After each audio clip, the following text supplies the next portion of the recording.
পয়সা দিয়ে পাখের আর সেই দিন সারে মতো ছাড়বে না 8 বছর না না তুই যেতে চেষ্টা করি সার কোন ভিড় মতো পয়সা দিয়ে দেব তুমি চিন্তা কর তুমি নইলে পালা হওনি তোর বা অনুভব আছে আমি নাম পরামর্শ করি হ্যাঁ অনুভব তু সত্য কহি তু অধিক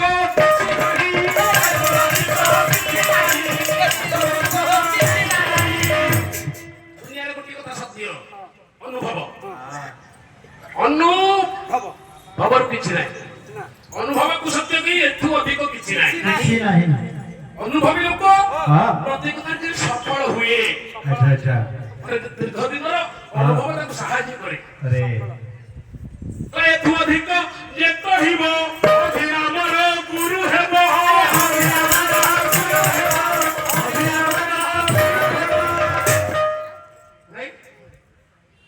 ଆଉ ଅଧିକ କିଛି ନାହିଁ ଆପଣଙ୍କ ପାଖରେ ଯାହା ଅନୁଭବ ଅଛି ଆମ ପାଖରେ ନାହିଁ ଆଜିକାଲି ଟିକେ ମାନୁନାହାନ୍ତି ପରା କାହିଁକି ମାନୁନାହାନ୍ତି କହୁନାହାନ୍ତି ପୁଣି କହିଲେ ତେବେ ସର୍ବେ ହୋଇବେ ଏକାକାର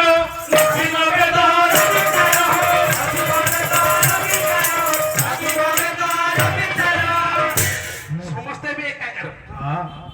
ସମସ୍ତେ ବିପଦଗାମୀ ହେବେ ସମସ୍ତେ ମେଲୋଡି ଦେଖିବେ ଝିଅ ପିଲା ଡ୍ୟାନ୍ସ ଦେଖିବେ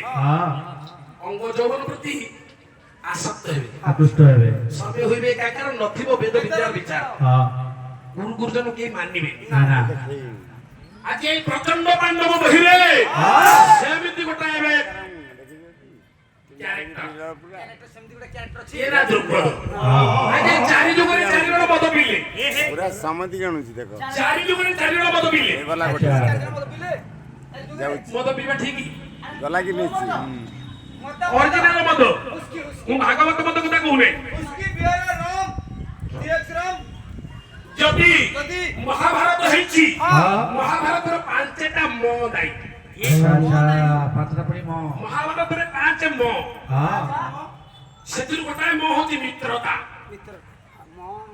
ମିତ୍ରତା ସମ୍ପର୍କ ହେଇଥିଲା କାହାର ନା ଦ୍ରୁପଦ ଏବଂ ଦ୍ରୋଣଙ୍କର ଏ ମିତ୍ର ଦ୍ରୋହୀ ହଉଛି ଦ୍ରୁପଦ କାହିଁକି ମିତ୍ର ଦ୍ରୋହୀ ହେଲା ନା ମଦ ପିଲା ଦ୍ୱାପର ଯୁଗରେ ମଦ ପିଲା ଦ୍ରୁପଦ ମିତ୍ର ଦ୍ରୋହୀ ହେଲା ସତ୍ୟ ଯୁଗରେ ମଦ ପିଇଲେ ଶୁକ୍ରାଚାର୍ଯ୍ୟ ଗଛକୁ ତା ପେଟ ଭିତରେ ନେଇକି ରଖିଲେ ସେଟା ମଦ ପିଲାଣି ସିଏ ଆଉ କଣ ତ୍ରେତୟା ଯୁଗରେ ମଦ ପିଲା ସୁଗ୍ରୀବ ଭୁଲ ପୁରା ରାମକୁ ଭୁଲିଗଲା ଆପଣମାନେ ବିଚାର କରନ୍ତୁ କଳି ଯୁଗରେ ମଦ ପିଲା ଧନନନ୍ଦ ଚାଣକ୍ୟକୁ ଭୁଲିଗଲା ସମ୍ମାନ ଦେଲାନି ଶାଳଗ୍ରାମ ହେ ପ୍ରଭୁ ସତ୍ୟନାରାୟଣ ମଙ୍ଗଳ ପୂଜା ସେ କନ୍ୟାକୁ 12 ଜଣ ବାହାରେ ସେ କଣ ପାଇଁ ତାକୁ ବାହାଇକି ତାକେ ହଉ କହିବା ବାହାହେଲେ ପୁରା ସେ 12 ଜଣ 12ଟା ରାଜା ଜାଣି ଜାଣି ରୁହେ ଜାଣି ଜାଣି କେବେ କେହି ବାହା ହୁଅନ୍ତିନି କିଏ କଣ ମରିବାକୁ ଭଲ ପାଏ ମୁଁ କହୁଛି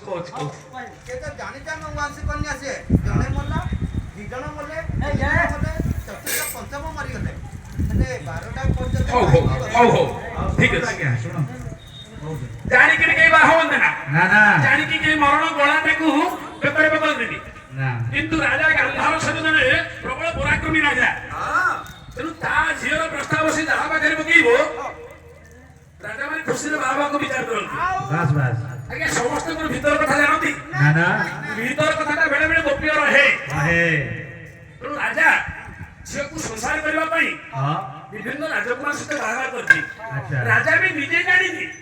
ଯେ ମୋ ଝିଅକୁ ଯୋଉ ପୁଅ ସହିତ ବାହା କରିବି ସେ ମରିଯିବ ସେ ନିଜେ ବି ଜାଣିନଥାନ୍ତି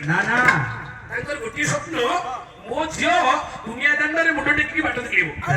ସଂସାର କରିବ ସୁଖରେ ରହିବ ଏମିତି କରୁ କରୁ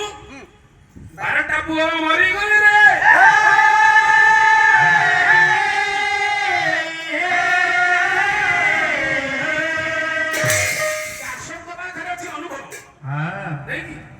ଅନୁଭବକୁ ସତ୍ୟ କହି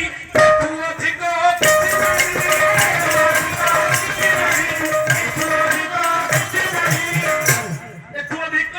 କହିବ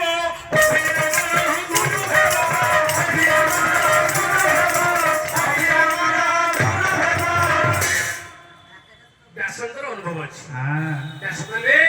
ହେ ରାଜା ଗୋଟେ ବାଟ ଅଛି କଣ ବାଟ ଆଉ ଯିଏ ବାହା ହବ ସେ ମରିବନି ବାଟ କଣ ଏଠି ସୁନ୍ଦର କଥା ଆଚ୍ଛା ମହାଭାରତରେ ଗାନ୍ଧାରୀର 14 ସ୍ୱାମୀ ହଁ କହିଲା ଗୋଟେ ବାଟ ଅଛି ତ କଣ ଆଉ ଯିଏ ବାହା ହବ ସେ ମରିବନି ନା ନା ନା କଣ କରିବା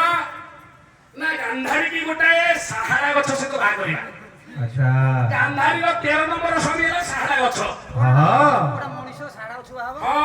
ହବ 13 ନମ୍ବର ସ୍ୱାମୀ ସାହାରା ଗଛ ତ ସେଇଦିନ ପୁଣି ଗାନ୍ଧାରୀ କି ପୁଣି ସାହାରା ଗଛ ସହିତ ବିବାହ କରି ପୁଣି ଦିଆଗଲା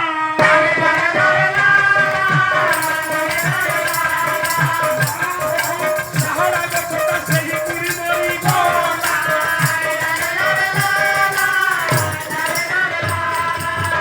ସାହାରା ଗଛ ସହିତ ଗାନ୍ଧାରୀର ବାହାଘର ହେଲା 13 ନମ୍ବର ସ୍ୱାମୀ ସାହାରା ଗଛ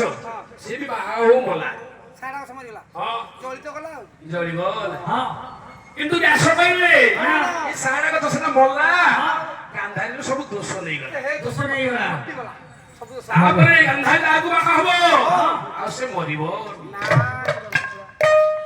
ତାପରେ ବାହାଗଲେ ଧୃତରାଷ୍ଟ୍ର ହଁ ଧୃତରାଷ୍ଟ୍ର ତେଣୁ ଗାନ୍ଧାରୀର ପରେ 14 ନମ୍ବର ସ୍ୱାମୀ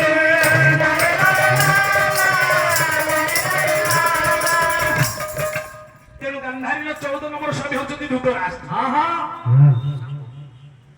ଯେମିତି ହଁ ଗାନ୍ଧାରୀର 14 ସ୍ୱାମୀ ସେମିତି